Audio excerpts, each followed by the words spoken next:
High বন্ধুরা, তোমরা সবাই কেমন আছো? আমরা তো খুবই ভালো আছি। তো আজকের আবার একটা নতুন ভিডিও নিয়ে তোমাদের সামনে হাজির হয়েছি। আজকের একটা রান্না করব যেটা খুবই কম বেশি তোমরা সব এই ধরনের রান্না প্রায়ই করে থাকো। মুরগির মাংস, যেটা তোমরা নানা রকমভাবে করে থাকো, নানা রকমভাবে খেয়ে থাকো, কিন্তু একবার এরকম স্টাইলের করে দেখতেই পারো। কোনো ঝামেলা নেই, কোনো টাইমের কিছু নেই, জাস্ট কিছুটা টাইম ম্যারিনেট করলেই এই চিকেনটা তোমাদের রেডি হয়ে যাবে। তো আজকের এই চিকেনের নাম দিই না চটচল্লি চিকেন। তো কীভাবে কীরকমভাবে আমি বানাচ্ছি চলো দেখা যাক। তো ফার্স্টে আমি 4টে গোটা পেঁয়াজ নিয়ে নিয়েছিলাম। পেঁয়াজগুলোকে ভালো করে চপ করে বাটিতে তুলে নিচ্ছি। এবার এখানে আমি নিয়ে নেব 2টো মিডিয়াম সাইজের রসুন। তো আমার ভিডিওগুলো তোমাদের যে এত এত এত ভালো লাগছে তার জন্য অনেক অনেক অনেক ধন্যবাদ। অবশ্যই তোমাদের সাপোর্ট ছাড়া তো আমি একদমই এগোতে পারতাম না। তোমরা যে এত এত ভিডিওগুলো শেয়ার করছো বা লাইক করছো, তার জন্য আমি আরও উৎসাহ পাচ্ছি, আরও নতুন ভিডিও আমি শেয়ার করতেও আগ্রহ পাচ্ছি। আমার তো শর্টসে প্রায় প্রতিদিনই ভিডিওগুলো শেয়ার করি, আর তোমরা সব সময় দেখে অবশ্যই পাশে আছো। আরও বলি, তোমরা এইভাবে আমার পাশে থাকো। আমার ভিডিওগুলো যদি তোমাদের ভালো লাগে, যদি খুব খুব খুব ভালো লাগে, অবশ্যই আমার ভিডিওগুলোকে একটু সাবস্ক্রাইব করে দিও, একটু কমেন্ট করে দিও, একটু লাইক করে দিও, তাহলে আমারও ভালো লাগবে আর তোমাদেরও নতুন নতুন ভিডিও দেখতে পারবে। তো আমি রসুনগুলোকে যেহেতু আগে থেকে ভিজিয়ে রাখিনি, আমি জানতামই না আজকে চিকেন করব বলে, ভিজে ছিল। তো চিকেনটাকে নষ্ট করব, তাই জন্য আমি আবার নষ্ট করতে পারি না বা নষ্ট করার ইচ্ছাও থাকে না। তো যেটুকুনি চিকেন ছিল, তো চিকেনটাকে কি রান্না করব ভেবে পাচ্ছিলাম না। তো মাথা খাটিয়ে এইরকম একটা চিকেনের রেসিপি বের করেছিলাম, যেটা আমি তোমাদের সাথে শেয়ার করছি। তো ফার্স্ট 2টো রসুন নিয়েছিলাম, 2টো রসুনগুলোকে ছাড়িয়ে নিয়েছিলাম। এবার এখানে একটা লম্বা দারচিনি নিয়েছি, এই দারচিনির অর্ধেক ভাগ দেবো। তাতে আমি বেশ কিছুটা এলাচ নিয়েছি, দেখো।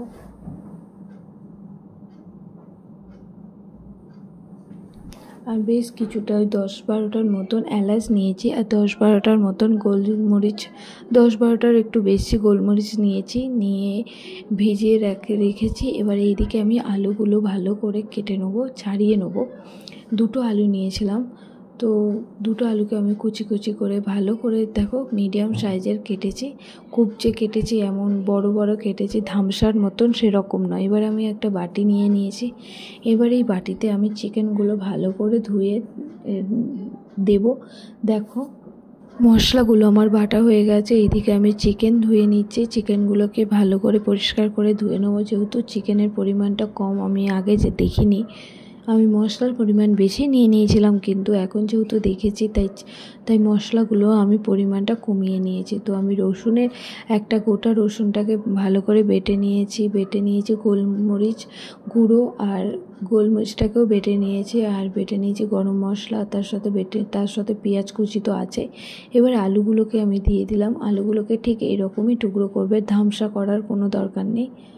আর এই রসুনটা আমি দিয়ে দিলাম।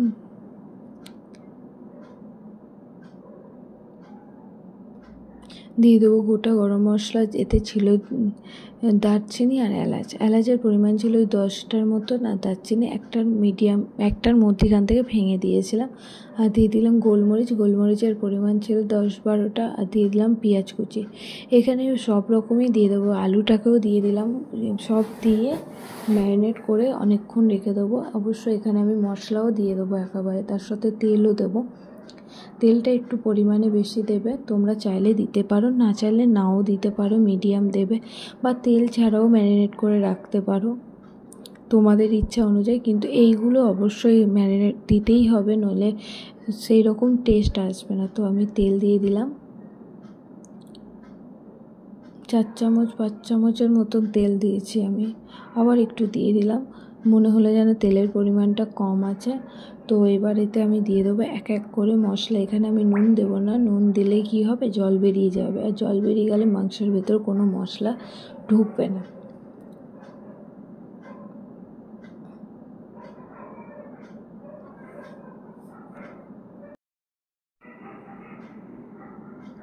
এবার এতে দিয়ে দেবো এক এক করে মশলা। এখানে আমি শুকনো লঙ্কার পরিমাণটা একটু বেশি দিয়েছিলাম, 4 চামচের মতো শুকনো লঙ্কা দিয়েছিলাম, যাতে ঝালটা খুবই হয়। শুকনো লঙ্কা গুঁড়ো দিয়ে দেওয়ার পরে এবার আমি এতে দিয়ে দেবো এক এক করে গুঁড়ো মশলাগুলো, যেমন হচ্ছে ধনে গুঁড়ো, জিরে গুঁড়ো, হলুদ গুঁড়ো। ধনে গুঁড়ো এই ছোটো চামচের 1 চামচের মতন ধনে গুঁড়ো দিয়ে দিলাম।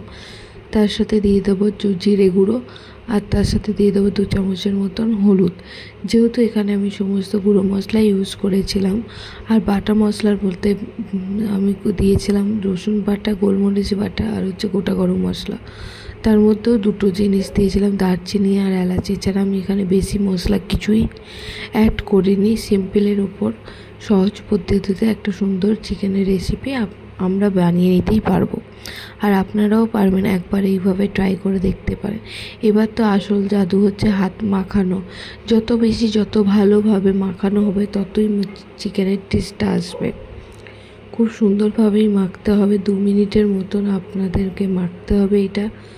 তো মাখা হয়ে যাওয়ার পর আমি চাপা দিয়ে রেখে দেবো বেশ কিছুক্ষণের জন্য, 10 মিনিটের মতন। চাইলে আধ ঘন্টা আপনারা রাখতেই পারেন, কিন্তু যেহেতু আমার হাতে একদমই টাইম নেই তাই আমি 10 মিনিটের মতো রেখে দিলাম। রেখে দিয়ে আমি চাপা দিয়ে রেখে দেবো প্রায় 10 মিনিটের মতন।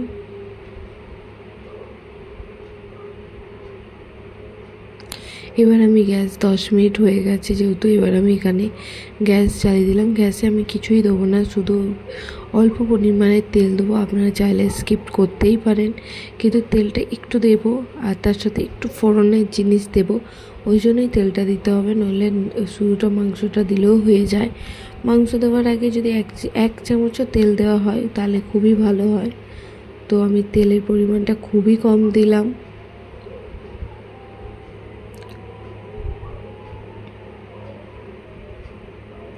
যেহেতু মাংসের পরিমাণটা খুবই কম, বা সমস্ত উপকরণ দেওয়ার পরও পরিমাণটা যেহেতু খুবই কম, তাই আমি ছোটো কড়াতে এটা করছি। এবার এতে দিয়ে দিলাম 2টো এলাচ ফাটিয়ে দিয়ে দিলাম।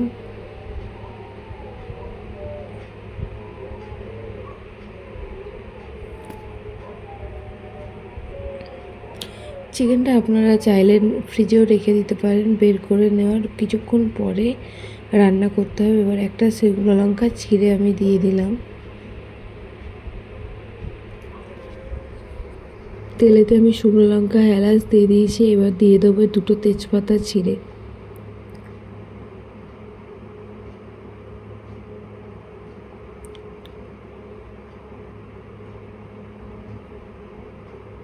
তেজপাতাগুলো একটু জল ছিল বলে তাই তেলটা এতটা ছিটকাচ্ছে, আর তেলটা দেখো খুবই গরম হয়ে গেছে।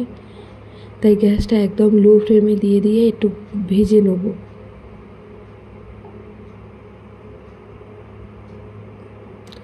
ভাজা আমার হয়ে গেছে। এবার এতে আমি দিয়ে দেবো চিকেনগুলো। এই চিকেনের রান্নার কোনো ঝামেলা নেই, কিছু নেই, শুধু ম্যারিনেট করে রেখে দিলেই হয়ে যাবে। সেই জন্যই চিকেনের নাম দিয়েছি চটজলদি চিকেন। দেখো এখনই কি সুন্দর দেখতে লাগছে না, আর হলে তো আরও সুন্দর দেখতে লাগবে। আর এই চিকেনটা আমি যে খুব নাড়াচাড়া করব বা খুব যে কষবো একদমই নয়, একদম জাস্ট 1 মিনিট 2 মিনিট না কষলে হবে না, একটু তো না কষতেই হবে। তাই সেই রকমই কষে রেখে দেবো। দেখো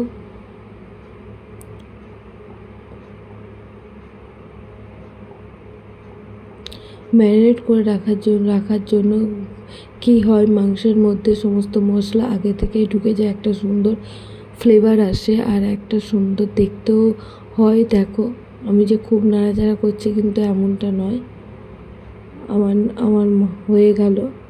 এবার আমি এটাকে কষতে দেবো।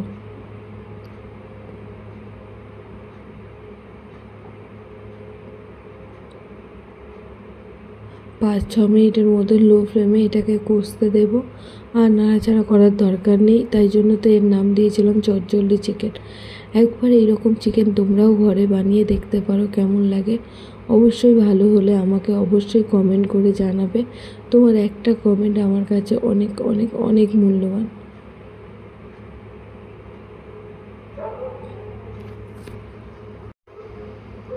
5 মিনিটের পরে আমি আবার নাড়াচাড়া করে নিলাম। এবার আরেকটু নাড়াচাড়া করবো, জাস্ট নিচে যাতে না ধরে যায় সেই জন্য। দেখো এখন আমি জল দিইনি, একটু কষবে, কষা হয়ে গেলে, একটু তেল বেরিয়ে গেলে এবার আমি এতে দিয়ে দেবো নুন। যেহেতু নুনের পরিমাণ আমরা খুবই অল্প খাই, তোমাদের স্বাদ অনুযায়ী আমার স্বাদ হয়তো নাও মিলতে পারে, তাই আমি 1 চামচের মতো, ছোটো চামচের 1 চামচের মতো নুন দিয়েছি। তোমাদের স্বাদ অনুযায়ী তোমরা নুন দিয়ে দিতে পারো। এবার আমি এটার বাটি ধোয়া জলটা দিয়ে দেবো ওতে।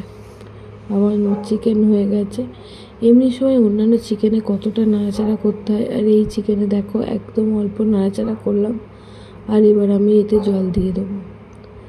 দেখো কড়াইটা অত্যধিক গরম হয়ে গেছে, এবার জল দিয়ে দিলাম। দেখো জল দেওয়ার সাথে সাথেই ফুটতে শুরু করে দিয়েছি, ঠিক এতটাই তেতে ছিল কড়াটা। এবার এটা হতে দেবো, জলটা একটু একটু মরে যাবে, তারপরে আমি আর একটু জল দিয়ে 10 মিনিটের মতন কষতে দেবো। তো এবার আমি দিয়ে দিলাম গরম মশলা গুঁড়ো, একদম 1 থেকে 2 চামচের মতনও নয়, 1.5 চামচের মতো গরম মশলা দিয়ে নাড়াচাড়া করে নেব। দেখো কি সুন্দর একটা কালার এসেছে না। এবার আমি এতে দিয়ে দেবো জল, দিয়ে এটাকে আমি হতে দেবো যতক্ষণ না চিকেনগুলো সেদ্ধ হয়। এই কষার মধ্যে চিকেন অর্ধেকে 90% সেদ্ধ হয়ে গেছে, আর 10% বা 20%-এর মতো সেদ্ধ হতে বাকি আছে। এবার এটাকে ফুটতে দেবো যতক্ষণ না জলটা একদম মরে যাবে, একদম গ্রেভি থাকবে না, আমি ততক্ষণ এটা ফুটতে দেবো। একদম কষা কষা করবো, একদম জুস থাকবেই না, সেরকম করবো। দেখো কি সুন্দর দেখতে হয়েছে না। তো আমার রান্নাগুলো তোমাদের কেমন লাগছে অবশ্যই আমাকে জানাতে ভুলবে না। তোমাদের একটা কমেন্ট আমার কাছে অনেক অনেক অনেক মূল্যবান। তো ভালো থাকবে, ভালো রাখবে সব।